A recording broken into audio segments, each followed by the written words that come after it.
Welcome to hell.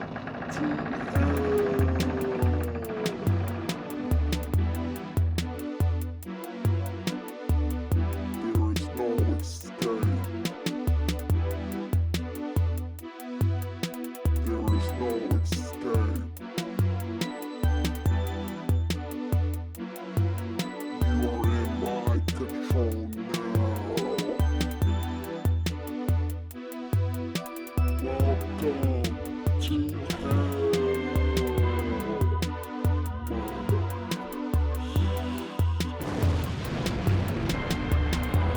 Welcome to hell, everybody. Welcome to Hell Team Doom. And this is another episode of Let's Talk About Horror with your host, Walterdoom. And I am back. And I just want to start off by saying thank you for everybody that has been listening to the podcast. I love each and every one of you. You guys are very special. You guys are what makes this podcast happen. I mean, it's just not only me that makes it happen, that comes on here every day, but it's some of you guys that also come through, show your support, and basically listen to the episodes. So I thank each and every one of you, and I hope that you guys continue on this journey with me as I try and get better with this podcast thing and just kind of like creatively express myself. And I hope that I could be an inspiration for anybody out there that's just thinking about doing a podcast themselves, or even any type of creative outlet that they want to take in life. Life is a journey, and we all just gotta one day jump on that shit, you know?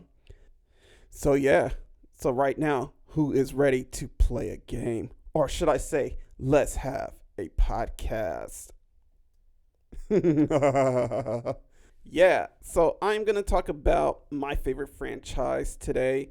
That is going to be today's episode. I'm going to give you guys a bit of like details of why I like the film and kind of like my thoughts about Spiral today, because Spiral is coming out on May 14th out here in the US. I'm also going to go over some Instagram stuff that I kind of gave a poll on. So if you guys want to actually get involved in any of my polls, pause on that. Just join Walterdoom on social media, which on Instagram is Walterdoom. Walterdoom1 on Twitter, and the Walterdoom on TikTok. Hey, okay, you know what? Nah. Honestly, yeah, I just recently created a TikTok account for reasons, but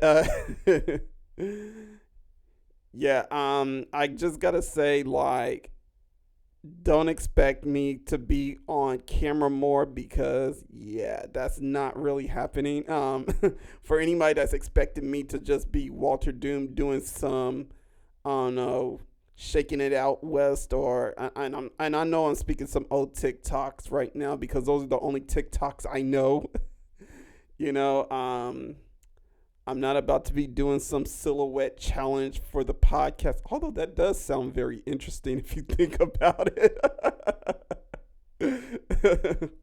Yeah, I created a TikTok just to stay on point, to do more of my reviews on there. Probably do some quick reviews about films that are possibly on different other platforms like Netflix or Amazon, and kind of talk about those movies on there. I don't know. I haven't really decided yet too much about what I'm going to do with the TikTok account. But for right now, you guys could definitely check out my Shuddering Thoughts reviews if you guys haven't checked them out yet. A lot of them are on Instagram, but right now you could check a couple of them on TikTok if that is your preference. And also, if you guys are listening to me on any audio platform, or you're not listening to me on any audio platform, but want to listen to me on any audio platform, that name is Walterdoom on everything else where streaming platforms are available. Yes. Okay, I know this sounds like some fake enthusiasm at this point. I swear it sounds like, what I sound like right now is like those fake people that try and get you hype, but they don't really sound that hype. You know, like they're trying to get you to like listen. They be like, Oh, yes, we're gonna listen to Begging Big Fat Grannies on the Cayman Islands. Yes! Yes! Like, I don't even know where that came from. I don't even know why that was even a first thought, by the way. you know? I mean, I don't know. One day at work, and I swear sometimes I feel like I got like some type of demented mind or something where I just come up with random stuff. But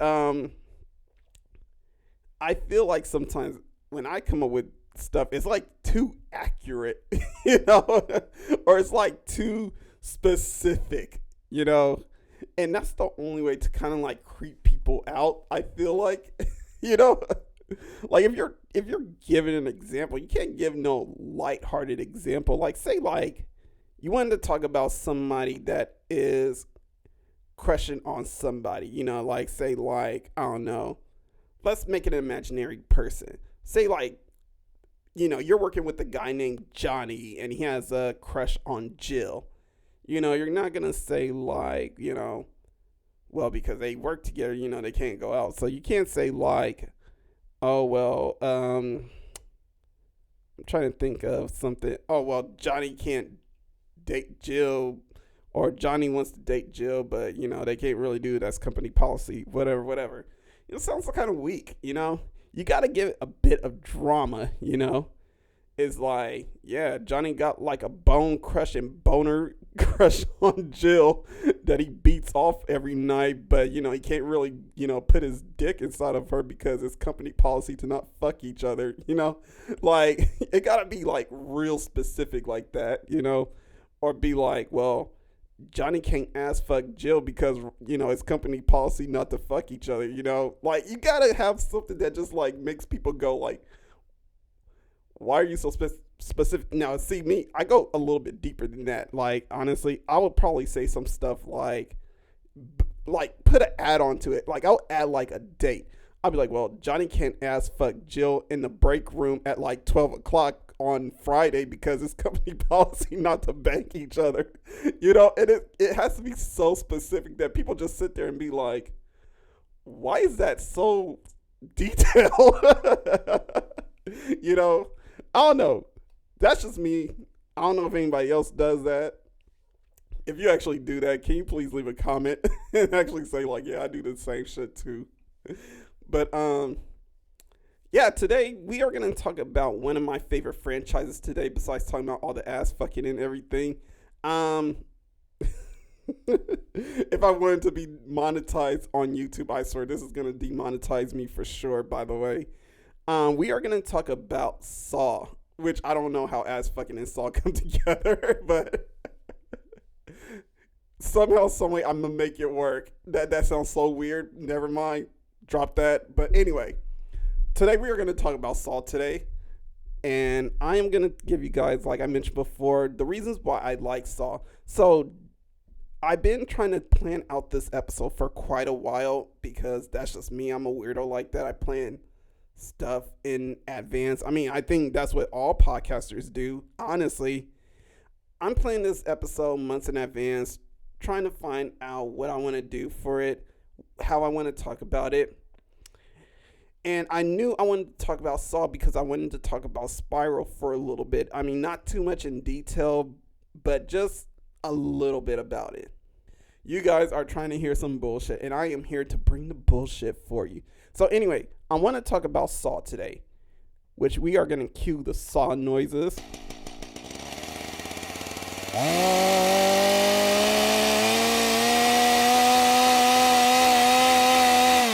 I know usually that's for the cut, but we're going to use it for Saw today because Saw is that fucking awesome.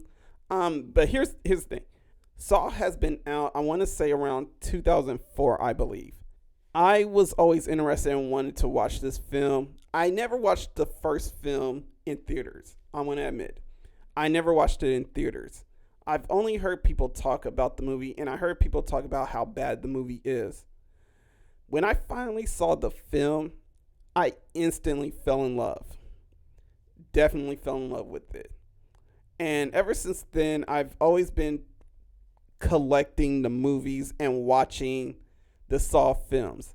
one of my favorite DVDs is Saw 5 because it's like a special edition Saw 5 movie. And it's in a box. It's a box set, actually, or a specialty box. Back then when they used to do specialty boxes and for the DVDs and what have you, or a box design, I should say, where like there's a little saw in the middle and all you have to do is press the button and it has Jigsaw's voice that goes, "You thought it was over, but the games has just begun." And it has like the little saw noises that come in afterwards. It's very awesome. I really love that DVD, you know. I'm talking about the DVD box itself. The movie itself, we're going to get into that pretty soon. The thing is that with Saw, things that I like about the film, definitely the whole story about just like John Kramer and his seek for purity in a way, or people to cherish their life and what have you.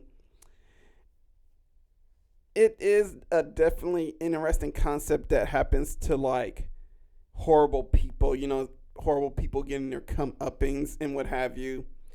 But first thing I want to talk about is that I like most are definitely the traps. Because this is what we really watched the movie for, the gore and the traps. And let me talk about a couple of traps that I really found interesting in this film. We'll get into like the story and the people and all that. Oh my God. I have a lot to say about the story and the people because it gets ridiculous after a while, honestly. But anyway, jumping into like the traps. So I do love the traps. Now, let me talk about one trap that I found interesting in Saw 7. By the way, just as much as I don't like Jigsaw, which I think is the worst movie ever, Saw 7, it might be up there as far as like terrible Saw movies. And if I were to really like think about it, or try to grade these, I feel like Jigsaw and Saw 7 are very close. Maybe 7 has a slight edge of being the worst because I kind of found some things that was very interesting about Jigsaw the other day when I watched it. And I will get into that in a moment. Pretty soon. But in Saw 7, they have these 3 triangle lovers that are together. So it's this guy named Brad, this guy named Troy, and this girl named Dina. And what's happening is that Dina is drawing a wedge between these 2 guys, and she's kind of manipulating them to do like apparently like crimes and shit like that. Apparently from what Jigsaw was saying. But anyway, the thing that I found interesting, because not what I found interesting, I'm kind of jumping ahead of myself. The trap. Let's get into the trap that they were in. The trap that they're in is definitely something that was symbolic to what they were doing, which a lot of the Saw traps try to do. I know there are some traps that I feel like just don't relate to the person's crime, in that it just feels like some random shit that whoever's the Jigsaw killer, they just put these people in it. But a lot of the traps I do love that the fact that they are relevant to the person's crimes most of the time. So, this trap that these 3 are in is a triangle saw trap. And what happens is that the 2 guys are on the side. They're chained up on opposite sides of each other. And in the middle is a saw that goes up, and Dina is kind of harnessed on top of this saw, like hovering over it. And the thing that I like about this scene, because it's one of my favorite scenes, honestly, is that the cheater gets her comeuppings for destroying 2 lives. Honestly. It sounds a bit bitter or just like angry for those that probably are like damn, Doom, who hurt you kind of way. But it's not that anybody hurt me. I just like seeing people get their comeuppance, especially like people who cheat. Yeah, so the two dudes, they pretty much stick up for themselves. They say, "We're breaking up with you, Dina." And I'm like, yeah, Dina, get your whole shit fucked up. I'm just saying, like, get her whole shit fucked up. But it just reminds me of just like, cheaters who come between friends. And I don't know if those dudes were friends or not. But at first I thought they were, but if they weren't, then that's it doesn't really matter. They still fucked her shit up. But like if you have a girlfriend or a boyfriend and they come in between friends, that's so dirty and messy and all that. You know what I'm saying? The one thing that caught my attention most about that scene was when Troy told Brad that he fucked that chick in Brad's bed 2 days prior before they got in that trap. Now, honestly, for me, that stuck out the most to me. I was like, why didn't I catch this shit before? I'm watching this shit. I've seen this movie like a few times. And I'm just now catching the fact that this dude says, "Hey, Brad, is this worth a chick that fucked me in your bed 2 days ago worth any of our lives?" I was sitting there like, what the fuck did you just say?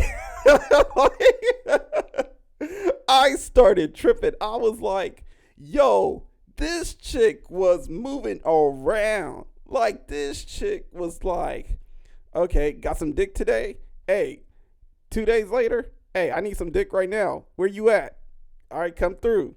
Dude is out of town or dude is at work right now and I need some. So it's like, yo, this chick was moving and she had no respect for the bed. She was just like, yeah, this is the bed I sleep in with, home dude, but yeah, you can come in and you can come in me, whatever, like, yo, what?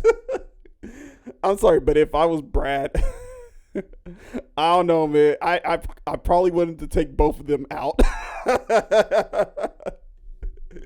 Like, fuck you. Is there a way to kill both of them? Like, honestly, I probably would have paid attention more to the 2 days. I would have been like, wait, you fucked her 2 days ago in my bed? And honestly, I'm sure Brad probably caught them in action. Ugh. That would probably be the worst of seeing anything. I'm pretty sure it's happened in real life where people caught their lover in bed with somebody. I'm just thinking about how bad that shit really is, I don't want to like trigger anybody or anything like that, but just to hear like Troy tell Brad like, oh yeah, I fucked that chick 2 days ago in your bed and I fucked her, because the way he said it was like he said it to the point like Brad knew about it. So to me, it tells me like Brad knew about it. Well, he saw it, I should say. He saw it. He was upset by it. And all he's been thinking about is getting revenge on either one of them. Honestly speaking, they went after the key source, the cheater, the one that caused all the issues. Because honestly, if you think about it, it makes no sense for if you have a lover and they cheat, why would you go after the person they cheated with? Sometimes those people, or most of the time, I feel like, are unknowing of your partner, If your partner is going around acting like they're single when they're in a relationship, I mean, yeah, that motherfucker deserves to get the Dina treatment and and deserves to get cut off. And this is man or woman, But if like that person, the person that's trying to take your significant other knows you're in a relationship and they're still trying to make their moves, oh nah, fam. 2-piece all day. Like 2-piece special. It's called the left and the right. So yeah, definitely that was one scene that I was just like, yo, this is some fucked up shit. But You know what? Dina got what she deserved. She got her guts literally split open, literally. But or should I say busted open? But anyway, let's move on to the traps still. Another trap that I like is in Saw 3. And this one is a very I want to say I kind of have a little bit of empathy for the character because of like how this has come about.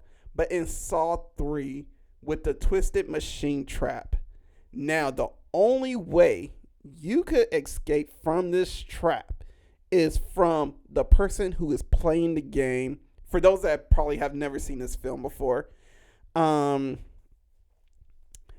person has to literally go in this case, get a key that's on a hook, but attached to the hook in the fishing line is a shotgun, and the shotgun goes off either way. You know, it doesn't matter because it got a hair trigger. So the shotgun goes off no matter what. So the main character, Jeff, because that's who the story is following in Saw 3, he has to save Timothy, who was the driver who accidentally hit Jeff's son. And Jeff's son died from that accident. Now, here's the thing about Saw 3. I always loved Saw 3 because it kind of dealt with more of like, I guess, getting over, it's about moving forward with your life. Not getting over, but more about moving forward with your life. Revenge is not the answer. And that we should kind of like forgive those that have done us wrong as long as justice is served. For Jeff, he felt like justice wasn't served for Timothy. And honestly, I mean, from how the movie displays it, seemed like the right call was made. I mean, yeah, for a lot of us, I mean, I don't have kids, but for those that probably do have kids, they'll probably be like, Walterdoom, I don't think Timothy deserved to be out of jail. I deserve that dude gets life, in prison, get fucked in his ass by other prisoners for being a child murderer. But let's be honest, the whole incident was an accident. The way that the movie kind of displays it, it seems like Jeff was like in his own little world at the park, let his son play. And I believe the son's name was Dylan. So he let Dylan play on his little bike and what have you. And mind you, these are kids, This is a kid. Kid is probably like no more than 4 or 5 years old. And we all know, because I've dealt with kids before, kids they're not really that sharp, or their awareness is not really that developed yet. So for them, running in the middle of the streets is like, whatever to them, because they're not thinking like, well, I'm running in the middle of the streets, I should look both ways before crossing or whatever. They're just running in the streets, Now, here's where Timothy is at fault.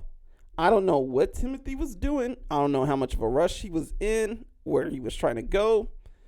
But it's like, dude, you're in like an area where there's like a lot of fucking kids. If you see a park and you're going by a park, be prepared to see kids out just running in the middle of the street.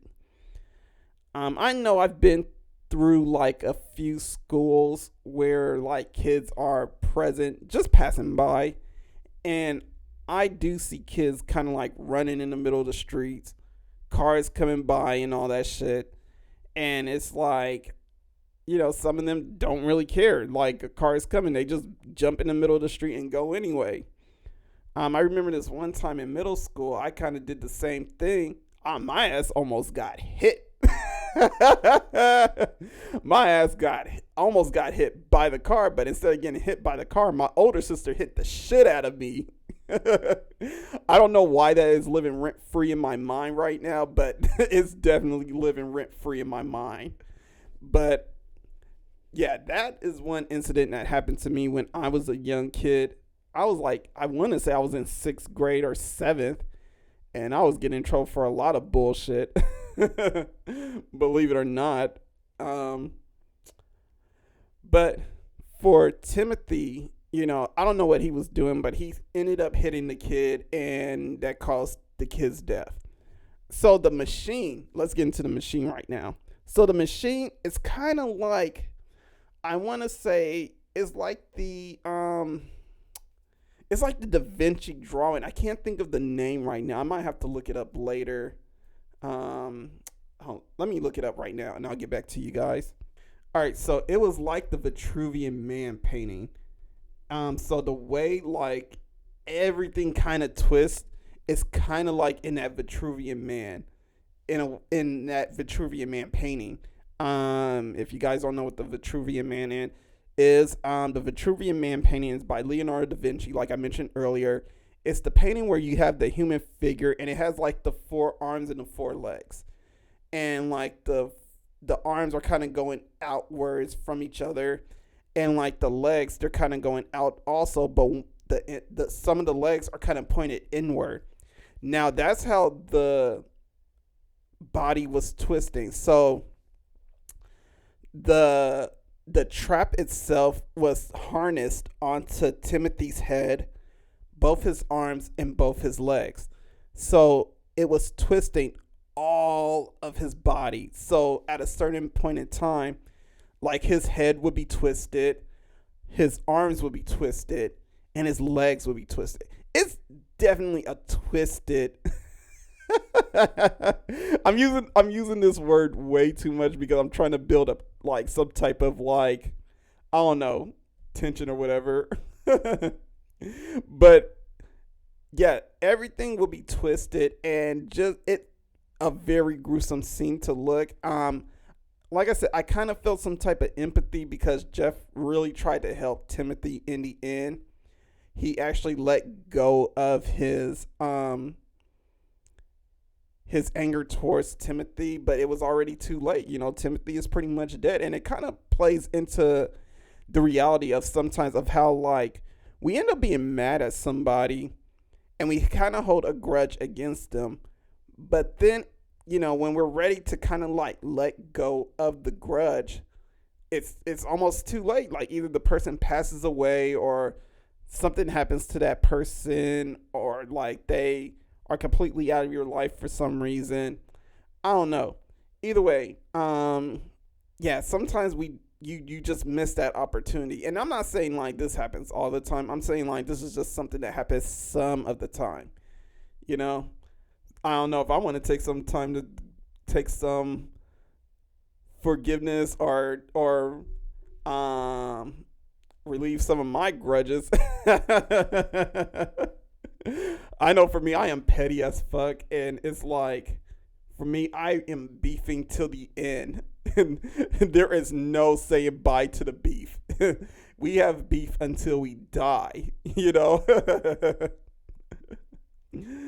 Oh man, but I'm not gonna try and get into any of that stuff. We're gonna jump back into more of the traps. So another trap that is pretty insane, and I'm pretty sure a lot of you guys know about this too, if you ever seen this movie, is in Saw 2, The Needle Pit. And it's a very iconic scene for a lot of us Saw people, because it's just literally like this whole scene in Saw 2 where Amanda and a group of other people that are in the film are trying to like escape this house, and in one of the traps that are involved, Amanda has to like find this key or this antidote, I believe. No, it was a key. It was a key to get them out of that house, And mind you, Amanda is part of the game, so she's kind of like BSing the finding of this key. The thing is that she has to find the key in a stack of needles. Like, and we're not talking about like, sewing needles. We're talking about are they hypodermic? Well, they're pretty much syringe needles. I'm going to just call it that. I'm not going to use words that I don't know. Cause then I'm gonna hear it like from some of you guys like, dude, what are you talking about? But anyway, so she has to look through like a bunch of syringes just to find this key. And the thing about this scene that makes it so gruesome, I mean, if anybody, has ever dealt with a syringe before, just like getting a shot or whatever, some of us like it, some of us don't. I'm not a big fan of needles, honestly. Hence why I don't have tattoos, or I was very reluctant to, do like any type of like vaccine shots or anything like that. But yeah, just I want to say, yeah, like I just never been a fan of needles at all. She has to go find these needles, and while she's finding this, well, not find these needles, she's finding this key, and while she's finding this key, she gets like, she doesn't even jump in there willingly, mind you. Another character named Xavier, he's kind of like this drug dealing jailhouse dude, and he's very built and what have you. Literally, this motherfucker throws her in the motherfucking pit. That shit is gruesome. And then not only that, like, needles is just getting stuck to her. She's like literally like moving needles out the way, just scraping through them just to find this key. It's insane. It's an insane scene. I remember seeing this in theaters because I actually saw the second Saw movie in theaters, and I was like, ooh, I do not want that happening to me. I was not feeling that. The last trap I want to talk about, because I'm not trying to spend it, because we could literally spend all day talking about traps and all that, is the razor blade maze. And I did like a bit of a poll today, and I'm gonna give you guys the results of that poll later on in the episode. But with this razor blade maze, if you ever seen this movie before, the first Saw, so what happens is that this guy, I can't remember his name. I want to say Jeff, but I don't think it was Jeff. I think it was something else, or Paul. I think it was Paul. So I believe his name was Paul. He was trying to commit suicide after having like some drunken night where he was just like angry and depressed and what have you. He tried to cut himself with like a bottle and what have you, but he didn't end up like doing it because eventually Jigsaw and everyone else started like interrupting and trying to like get at this dude. We see this actually in, I want to say, Saw 5 or 6. I can't remember which Saw it was right now at the moment. But either way, Paul ends up getting put in this razor blade maze because he wanted to cut himself.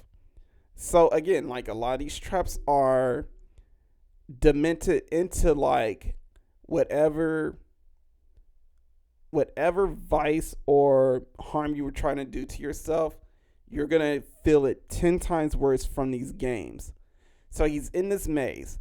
He has like only, I believe, if I can remember, it's like 60 minutes or 30 minutes or so to kind of like get out of that cage. And again, it's a maze, bro. It's literally a cage area that's like a maze that you have to go through the barbed wire razors. So in order for him to kind of like get to the exit, and keep in mind, when you're in mazes, if you ever been like in a hedge maze, I'm thinking as far as like when I was a kid, I used to like do the mazes and what have you. Being in a hedge maze, you could get lost. Honestly, like, you can think about like all those areas where you get stuck at, like, that are dead ends and what have you. So eventually you're gonna hit a dead end in this razor blade maze. So not only are you cutting yourself, you're literally trying to find your way through a maze. And while you're doing that, you hit dead ends from time to time. So then not only that, you gotta like step back, trace back your footsteps, figure out what was right, what was wrong, and eventually find your way out. Of course, Paul didn't find his way out. He pretty much died in the maze. So, yeah, that trap was definitely one of the craziest, one of the most insane. And yeah, I can't wait to talk to you guys about some of the Instagram stuff that we are doing out there on the Walterdoom page. So yeah, let's keep that up, you guys. Another thing that I want to say, like, about the Saw movies that I like are definitely the characters. Sometimes the MCU, I want to call it, universe of Saw. And the thing about Saw, I want to say, if you guys followed the movie, if you loved it from when it first came out, you guys would know that Saw was definitely planned. A lot of the movies that came out for the series was planned. So I want to say, when I watched it recently, since I've been kind of like watching movies more, I could kind of like identify and see sometimes where I feel like things were intentional and just some things were just straight up bullshit. So I want to say, for myself, I feel like the first 5 Saw movies were carefully planned and orchestrated, because you get to see like a lot of Easter eggs that get established in the first five films, actually. Well, more so from 2 to 5, less than the first film. Because here's the thing, I feel like the first film itself was not supposed to carry on like a whole franchise, you know? It was just a movie that ended up making a lot of money. A lot of people loved it. The creators, I'm pretty sure the creators, which is James Wan and Lee Wanell, they were like, yo, I'm trying to do other things. I'm not trying to sit here and attach myself to a franchise for the next 20 or 30 some years directing this. I want to direct other films. So we'll be executive producers and we'll find somebody to direct this film. That director that they found that did a really good job with, I want to say, the first 3 sequels of this film, Darren Lynn Bousman, who is also coming back for the movie Spiral. So I feel like Darren Lynn Bousman definitely is a good pickup for this Spiral movie, because again, I fucking hated Jigsaw with a passion, honestly. And we'll get into why I hate it pretty soon. But yeah, just talking about characters right now. I love John Kramer. I feel like John is probably like the most essential character to this film, obviously, because it's all about him. I just feel like maybe they killed him off way too soon, because sometimes I just feel like with Saw, it should have been left to like 3 movies, honestly. The 4th film, I want to say, is very passable because they used Detective Riggs, which is played by Tariq Bent. He was in Acrimony, and oh my god, each time I saw this dude in Saw, after knowing that he was in Acrimony, because I didn't know he was in Acrimony, honestly, until I knew he was in Acrimony, but I didn't know he was in the Saw films, I should say, until like after the fact when I looked up his profile and what have you. So each time I saw him in Saw, I was like, oh, there goes Robert. There goes Robert's bitch ass, So that's all I was really thinking when I was watching this movie. But yeah, like I was saying before, John Kramer / Jigsaw, very essential character. The only reason why people would want to watch this movie, honestly. I'm wondering like what they're going to do with Spiral. Are they going to have John Kramer in this film? And I just hope like it's not in the way that they did it with Jigsaw. Because in Jigsaw, they literally the movie was literally just a flashback. Again, spoilers if you guys haven't seen it before, but everything that was being told in Jigsaw was kind of like a flashback / fast forward, like present day type shit. The one thing I just did not, I thought it was confusing at first, honestly. I'm like, I just did not get what was going on. I didn't know why John Kramer was there. And I was just thinking, like, how the fuck did they bring this dude back from the dead? Eventually, it was like, oh, well, this is a flashback. A crime happened like 10 years ago. Some bodies were never found. And this is what's happening right now because this doctor, who is supposed to be, I guess, the apprentice of John Kramer, he kind of like helped him build the traps and what have you. And he's like now trying to make himself worthy of being like the next Jigsaw and what have you. My first question was like, when the fuck did this all happen? Honestly. And I just feel like sometimes the storylines of like Jigsaw just doesn't match up to like the story of what happened in the first 7 Saw movies, honestly. I mean, it's like, yo, okay, so you're telling me the dude, I could accept the fact, dude, and I can't remember his name right now. I might have to look his name up.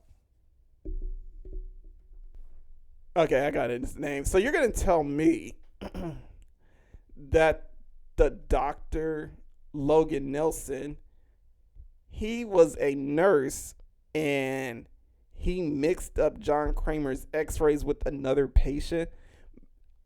I'm taking this as a reach because I'm like, why are there two patients x-rays being like bundled up together? That really is something that kind of bothered me a little bit.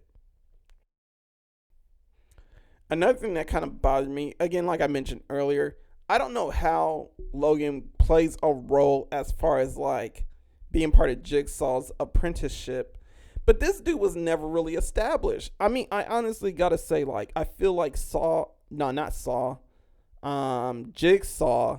was never really an established universe, and I get like it tries to be its own universe. It's supposed to be like Saw 10 years after and all that shit, but it just seems like it tries to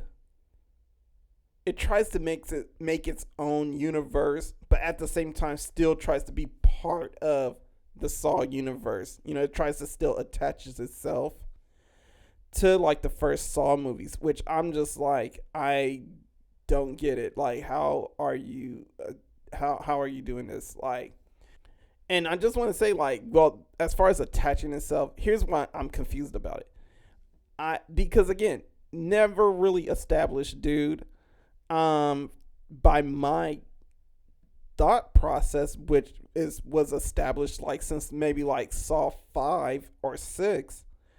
Detective Mark Hoffman was the one that was helping Jigsaw kind of make these traps and build these traps. Or if it wasn't him, it was Amanda. And if it wasn't those two, it was also Dr. Gordon, who was helping Jigsaw out with like some of those people who were playing the game in the beginning of the movie, because he was using a surgical knife, which I liked. There was a lot of Easter eggs that they did in the Saw movie, and like in Saw 6, they kind of mentioned how like, and these are like good little details that make you pay attention, because then you're sitting there like, oh shit, how did I not pay attention to that before? But they established in Saw 6 when they're kind of like trying to figure out who's this new Jigsaw killer, because the actual Jigsaw is dead and Amanda is dead too. For those people that get puzzle pieces cut out of them, some of the pieces were cut with a surgical knife, something that a doctor used. And it's almost like, how did I not get this before?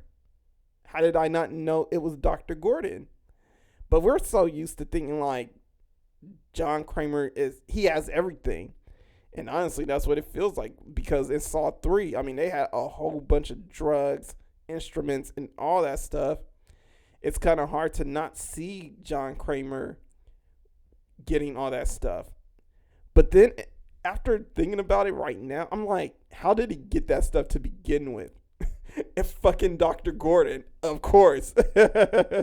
Honestly, like it's like how does Jigsaw get all these drugs and everything to kind of like trap all these people and cut pieces into them?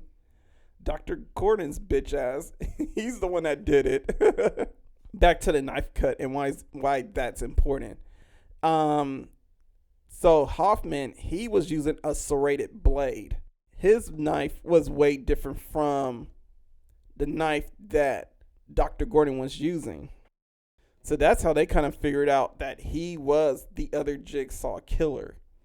But going back to like Jigsaw right now, we're going back to Logan. I don't know where he actually fits in. Honestly, I watched the film last night and I kind of like the fact they kind of fit him. Actually, I didn't watch it last night. I watched it. No, actually, I did watch it last night. Well, actually, I watched it in the early morning. I do like the fact that they tried to fit him into the universe by making this story about 10 years ago. You know, he played the game from Jigsaw, got captured, he survived, and yeah, he learned the ways of Jigsaw and started learning how to save a life, quote unquote.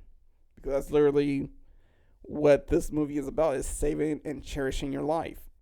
I just didn't like the execution of it. I didn't like the fact that they had him 10 years ago and then now he's trying to play this game now with these other people and he's trying to be the new Jigsaw killer.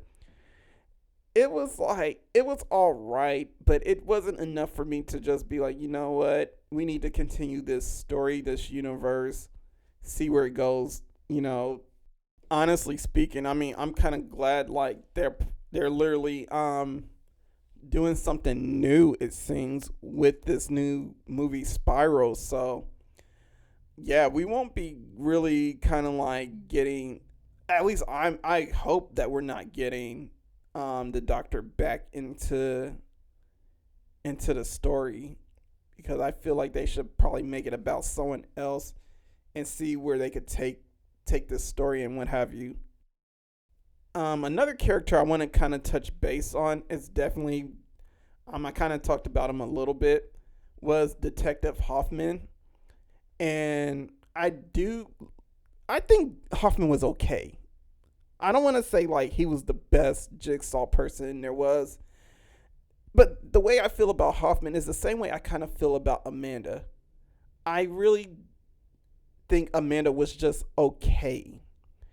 And the only thing about Amanda is that, you know, what made her okay is that she really kind of took in and kind of soaked in everything John was saying.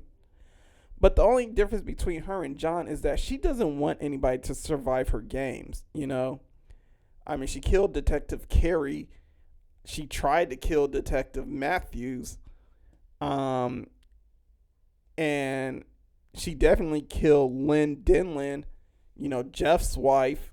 And it was, oh my God, it was just a mess. Saw 3 was a mess, you guys. I mean, if anybody has seen it before, you guys know how much of a mess Saw 3 really was.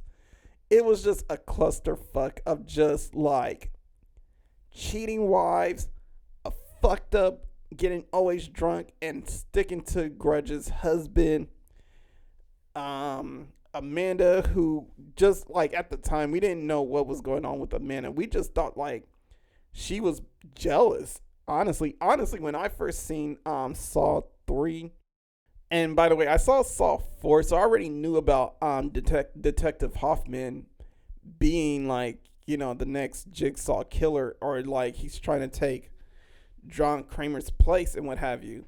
But when it was Saw 3, because I saw that movie. It's such a tongue twist saying this. I seen the third movie of Saw on DVD after I seen the fourth Saw movie. Well, the fourth installment. And when I saw that scene with her and Lynn, it just felt like Amanda was being more jealous than hateful towards Lynn. So Yeah, it just felt like she was literally being jealous. But moving ahead, the way I feel about Amanda is the same way I feel about Hoffman, is that they were just like okay characters, you know? And this is what goes back to what I was saying. I felt like they killed off John Kramer way too soon. Because we all know the brains of the operation is John, and the way his games are designed, you know, they're designed to kind of like hopefully some people live from what they're experiencing. The thing about like the preceding Saw movies or the follow-up Saw movies that come after Saw 3, Saw 4 is literally a in the same world as Saw 3, which I really love. I really love the fact that they did that. That what was happening in Saw 4 was the same time Saw 3 was happening. And part of Saw 5 was a continuation of what was going on from Saw 3. You know, but just concluding all that stuff that happened that night. By the way, that's insane if you think about it. But the thing is like with the games in the preceding films, coming back to like what I was talking about earlier, everything is like planned ahead and like carried out afterwards. And to me, it just makes me wonder like, how long was this motherfucker planning these games? Like, okay, so you're gonna tell me this motherfucker John managed to get in contact, and I get like we talk to like a lot of people throughout the day. I mean, it's easy to do that, you know, but keep in mind this dude had cancer. He had terminal cancer, you know, and I'm trying to figure out the timelines, and this is where also it gets real fucked by 7, because in 7 there's a dude who is faking as if he played the games, but he never played the games at all. This dude fakes like he played the games, goes on television and starts saying like, well, I survived the game, blah, blah, blah, blah. I'm making a book. The book is popular, sells, and now he's like a rich man with a wife and the good life and everything, you know, it's traveling and all that shit. The thing is like, what I didn't like about it is when the fuck is John that healthy to where like he actually met up with this motherfucker and was like, oh yeah, you know, you shouldn't lie, blah blah blah, this, that, and the other, this, that, and you know, he was being very passive aggressive because, you know, he's not trying to give up his identity, you know, he's kind of Batman in this shit right now. But it made me wonder like, okay, when the fuck, what's the timeline of all this shit, you know? Between like 3 to 5, bear with me, between 3 to 5, they make it seem like John's cancer got real bad, like right after he found out. And I could deal with like Cecil in like the 5th Saw movie being like John's first kill, you know, like he saw Cecil caused that accident between John and his wife Jill to lose their kid. By the way, can I talk about this for a little bit? Because this is something random that I thought about.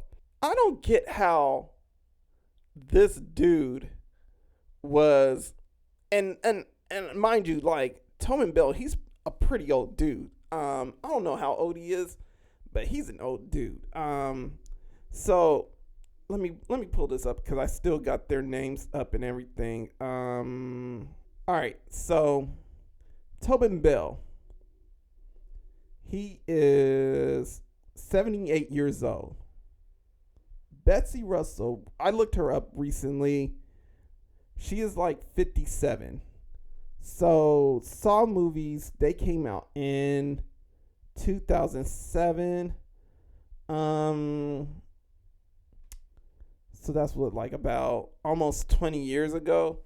So she was like about, okay, 37 past, like she was in her 30s basically. So that's kind of passable, I guess, in a way that was. But I was just wondering, like, how the hell is she still having kids? I'm sorry, I don't mean it to sound very sexist or anything like that, but I was really confused because I looked her up and I was looking at her age of today, but I got to remember, like, yo, Saw came out in like the early 2000s. It wasn't even in 2010s like that. But so she was in her 30s, but I don't know how old she was supposed to be playing, like, the wife of Jill or anything like that. You know, I'm assuming she's supposed to be her age and John Kramer's supposed to be his age. Now, this all has a reasoning behind it. You know, I'm going to get to it in a second. But the thing is that the one thing that came as a wonder in my mind, and I wonder if anybody else wondered it too, how the fuck did this dude sound like when he has sex with her? I mean, I just want to know. I want to know, how the fuck do they bang? Like, cause you know the dude likes to play games and all that. You know, does he be like, hey, I want to play a game, like, you know, with handcuffs and shit like that? Like, I bet you this dude's into some kinky shit. You know, I bet you Jigsaw is into some kinky shit. Like, if there was a porno for Saw that I might have to fund. I believe this dude might be into, like, doing some freak nasty shit, you know, like Buck Nasty on Dave Chappelle. You know, I bet you this dude be like, yeah, I'm gonna do anal. Like, like, I'm just wondering, like, does he say that to her? I mean, it's like, you know, this dude just ends up in a threesome. He's like, I want to have a threesome. And he'd be like, all right, Jill, what you're gonna do? You're going to touch her. She's going to touch me. And I'm going to touch everybody else. Like, I wonder if it's just anything like that. Like, I don't know. I don't know why this is going on in my mind. By the way, I don't know why. I might be a little crazy, but I don't know. I might be the only one that's thinking about Jigsaw fucking. Either way. I'm just saying, he still got it up and he still got her pregnant, you know? I mean, I just wonder what he says at the end. Does he be like, are you ready for the cream pie? Like, does he say some shit like that? Like, I don't know. Does anybody else wonder that? Let me know, because there's just some things that should not be living in my head right now. Honestly, but moving forward, and there's a reason to all of this again. And actually, I'm almost forgetting, like, the reasoning. Yeah, like, he ends up having a kid.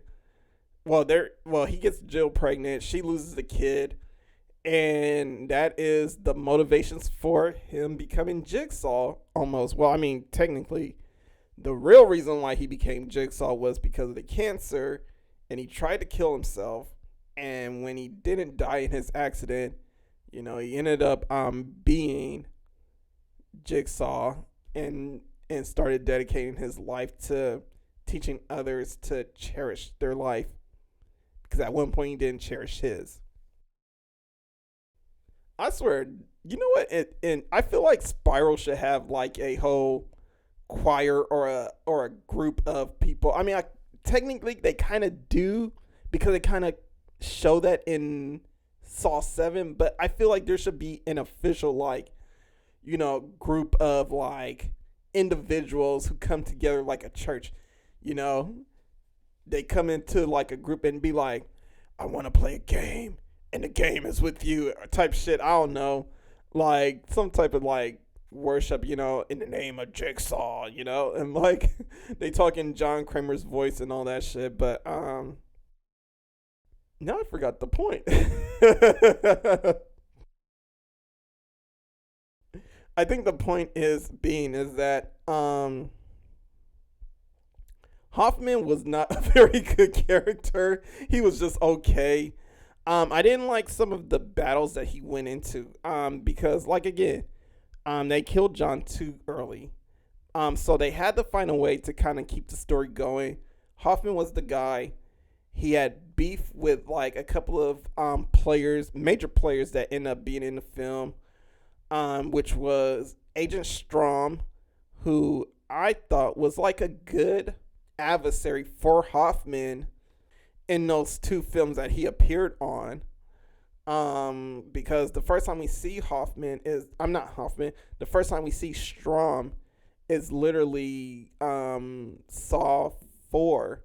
So, yeah, he's a very interesting character. He ends up living in the series until like Saw 5, which is pretty much when he gets killed off. I thought he was a very good adversary because he was just as intelligent as Hoffman, if not smarter, you know. Hoffman wasn't really that intelligent at all because Jigsaw always had to correct him. But the thing about Hoffman, he was more brains. He was more bronze than brains. Where Strom, he was more brains than brawn, you know? It was definitely a battle of the minds and a battle of, well, who could outwit who first, you know? Even though Hoffman is not that kind of witty guy, but he's still, you know, working as like an apprentice to John or just carrying out John's games. You know, he was pretty much carrying out the games and just pretty much like doing everything John said. But it's so, if you think about it, like, again, it proves that much about how Hoffman wasn't really that smart of a character to begin with. And another thing, and this is kind of going into my hated also, was definitely this other detective that they used in Saw 7, which was Gibson. And Gibson is supposed to be like this cop who got saved by Hoffman, but Hoffman executed like this person that was trying to kill Gibson. Gibson is being sought out by Jill Tuck for protection because Hoffman is hot on her trails for whatever reason. Well, actually, there's a reason because she tried to kill him. You know, but anyway, Gibson apparently just like did a whole 360 turn of, instead of protecting Hoffman, he turned in some of his guys and eventually got promoted as a detective. But the thing about Gibson is like Gibson is such a goofy character. Especially when he talks about how Jill is crazy. He's like, ooh, I should have known you were crazy. So listen, crazy. It's like, okay, is this supposed to be intentionally funny? And this is probably like my biggest thing about Saw 7 is that, you know, it's heavily reliant on 3D. And I actually did want to watch this film in theaters because I was like, oh, a Saw movie in 3D. I want to see that. You know, this is a once in a lifetime opportunity. Never got a chance to see it. Still haven't watched it in 3D to this day. Still disappointed, by the way. The movie is definitely heavily reliant on 3D. And it gets to the point where sometimes I'm just like, well, you know what? This 3D shit is not really like helping the movie at all. You know, and it's actually making the movie a lot worse than what it is because, again, who is this Detective Gibson guy? You know, and this is where it feels like they start throwing some shit together just to see what sticks for the audience. Because, again, it's supposed to be like 10 movies for Saw, but they decide to keep it at 7 at the time. At the time, they decide to keep it at 7. This is supposed to be the final Saw movie, by the way. But, yeah, they bring in this movie. It's not good at all. It's a trash heap of shit, honestly. Between this clunkily written character, this storyline that comes out of nowhere, the only thing that was good were literally just the kills, and that's literally what we're watching Saw for at this point. We're literally watching like an hour and a half of people just getting mangled in 3D. That's literally what this movie was. but also let's not kind of gloss over the fact that in the seventh film, this is where we actually see the reverse bear trap being used for the first time. For the first time, I am glad we were able to see this film. Well, we were able to see this trap actually be used on a character just to see its gruesomeness in action, because in the first film we couldn't see it because Amanda actually escaped from that trap. And I feel like, well, with practical effects and just CGI, because I feel like there was a lot of CGI being used in Saw 3D, but I feel like we were actually given a treat because the creators knew this movie was shit. Obviously, they knew this movie was shit. They had to give us something, and I'm glad they gave us that scene. I didn't like the fact that not Strawman, but Hoffman, he was in battle with Jill Tuck and then Gibson. And again, not really too interesting dynamics because, one, Jill Tuck was never supposed to be a main character to begin with. Like, she wasn't supposed to be a main focal point, is what I'm trying to say. And that's my feeling towards it, because all she was just John's wife. She was never really involved with the games. But by Saw 6, they wanted to make it seem like she was very involved, when in Saw 3, she kind of establishes that she doesn't know shit, with these games, or Saw 4, I believe, she doesn't know shit about these games. Yeah, she was never supposed to be a focal point, and I don't know why they decided they wanted to make her a focal point at all. Hopefully in Spiral, we get something a little bit different. Like I've said before, I hope what they do with this one, whoever the killer is someone who is indirectly inspired by the Saw events, more so than somebody who was touched by Jigsaw directly. Because it's getting kind of played out, because now it's like, how fast was this motherfucker moving? How active was this motherfucker moving, just sitting there recruiting people, talking about some, hey, you want to be part of my clan? Like this is fucking Fortnite or some shit like that. At a certain point, I'm just like, yo, this dude is for somebody that's cancer ridden, this dude can move. I'm sorry, but give me a sprained ankle, I'm out for a fucking month, bro. I am not moving. If I get a cold, I am literally in bed for 3 weeks, bro. Honestly, man, I am not doing shit. Don't expect me to do shit, So, yeah, I'm just hoping when Spiral comes out, which again, it's May 14th when this movie comes out, that we get something that's reminiscent of maybe not so much the second Saw movie, but more not second Saw movie. Actually, we do want it to be more like the second Saw movie, from 2 to 4.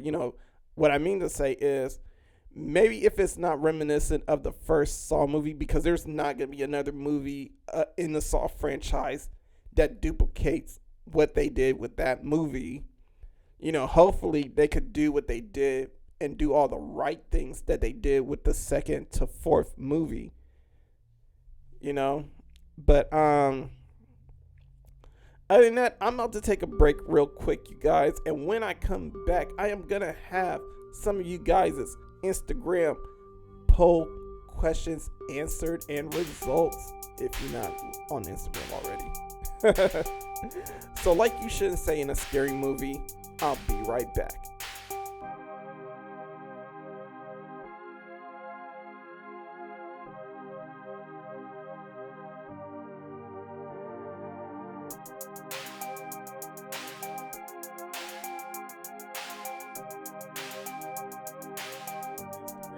Right now. So throughout the week, I was doing some polls and questions, and it was related to today's episode. So I'm trying a new format with you guys. Is it gonna be here often? Probably not, but we're gonna get into some of the polls that was taken on Instagram. And one of the polls that was taken was, which game would you rather play, the Razor Blade Maze or the Ring Trap Maze? So the Razor Blade Maze is the one in Saw 1, which I talked about that Paul was in. He pretty much got stuck in there. He had to find his way out. The Ring Trap Maze is, I believe, Saw 3. And in this trap, you have to like remove the rings from your body. So there's like rings that are chained to a room. If you do not remove the chains, the room blows up. Yeah, this shit gets crazy. But so I did a poll just to see what you guys said, fellow listeners. And by the way, I love each and every one of you out there that listens to the podcast. I want to say 75% of you out of 25 actually was like, fuck that shit. I rather play the Razor Blade Maze than the chain ring trap, I should say. Now the question is, what would Doom play? Because you're just fucked either way. It's either you cut yourself and you possibly survive if you could get through that maze, or you remove those rings that are chained to a wall before it explodes the room. Now, honestly speaking, I'd rather be the 25% that picked that shit, honestly. And here's why. I mean, you have a possibility of surviving. Yeah, that shit is gonna fucking hurt because you have to remove that shit from your Achilles tendon. You have to remove that shit from your jaw. Oh my God. This shit was insane the way this trap was set up.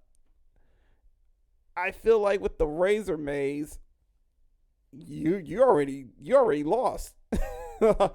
Like, you already lost. It's either you get stuck in that room forever and it becomes your tomb, or you cut yourself several times in a maze where you might find the exit or you might not find the exit, because again, it's a maze. It's not really anything you can do about that. So yeah, a lot of people pick the Razor Maze. Me personally, I rather play the one with the chain ring to kind of up in my survival. And it's like the only thing I'm really worried about is like the bomb exploding, but shit. Either way, I mean, if you're gonna die a gruesome death, make it quick and painless. Don't make it slow and agonizing. You know what I'm saying? Another trap. So, another poll was taken, and this one is currently going on the Instagram right now as I am recording this, but I'm pretty sure information is not really going to change that much because it seemed like this one is pretty unanimous and pretty much a landslide. But I asked, what would be the worst trap to wake up to and be just your worst nightmare? The reverse bear trap or the Venus fly trap? Now, honestly, I'm gonna have to agree with everybody because it was a landslide. 100% of you guys agreed that the reverse bear trap would be the worst fucking shit to wake up to. Even though I feel like, and I'm gonna give an argument for the Venus fly trap for a moment. You have to literally get a key that's implanted in your eye, whereas in the first Saw movie, you have to get the key from your quote unquote dead cellmate in the room with you. But the cellmate is really just a drugged up person. Well, person that was drugged up, not by their own decision, but pretty much jigsaw and what have you. But yeah, the reverse bear trap definitely is like, I want to say, the most iconic trap, like I mentioned before. But to wake up in that shit, oh my God, that would have to be the worst few minutes of your life. Like, you're just sitting there, wake up, drugged up in a dark room, and you just have this thing over your head. Like, yeah, and then it tells you, like, it's going to split your face open. I'm going to tell you right now, I would have died. I would have died. Oh, my God. I would have died. And I'm going to tell you why I'm going to die, because it's like, I would have fumbled with the key. Honestly, I'm a clumsy motherfucker. Honestly, I am like a big clumsy dude. I'm a big goofball. And I'm just like, yo, if that was me in that situation, hell yeah, I would have probably killed somebody. But it's like, I would have struggled getting that key to that lock, because I wouldn't even know where to go. I'll be feeling all over the place. I would have fumbled the key a few times. And yeah, my dumbass probably wouldn't have made it like Amanda did. So, yeah. And for the Venus flytrap, I mean, you literally have to cut around your eye, dude. That shit is crazy within itself. You know, you have to mutilate yourself in order to get this key. But a lot of you said, fuck that shit. I don't want to wake up wearing the reverse bear trap versus that Venus flytrap, because yeah, that one is crazy. And right now we are going to talk about the Slasher Corner. And for today's Slasher Corner movie of the week is Ready or Not, which you could watch on HBO Max. This story follows a bride's wedding night that takes a turn for worse. A sinister game of playing hide-and-go-seek turned bad, in which forces the in-laws to try and kill their new married family member. This movie is starring Samara Weaving and Adam Brody. And yeah, I just gotta say, this movie is definitely worth watching if you haven't watched it before. I've watched it like a long time ago and I loved it. If you guys want to check it out again, I mean, by all means, check it out again. Some of y'all probably are like, this is not a slasher movie, but I think it's enough of a slasher movie because, yeah, I just love it. But anyway, we are going to sign out for the day. If you guys want to follow me on them social medias are Walterdoom on Instagram, Walterdoom1 on Twitter, and the Walterdoom on TikTok. And I am Walterdoom on everywhere else that involves streaming podcasts, or yeah, I don't know. You know your boy can't talk half the time. But anyway, this has been another week of Let's Talk About Horror. I will catch you guys next time. This is America. Don't let them catch you slipping now. Stay diabolical, people. Peace.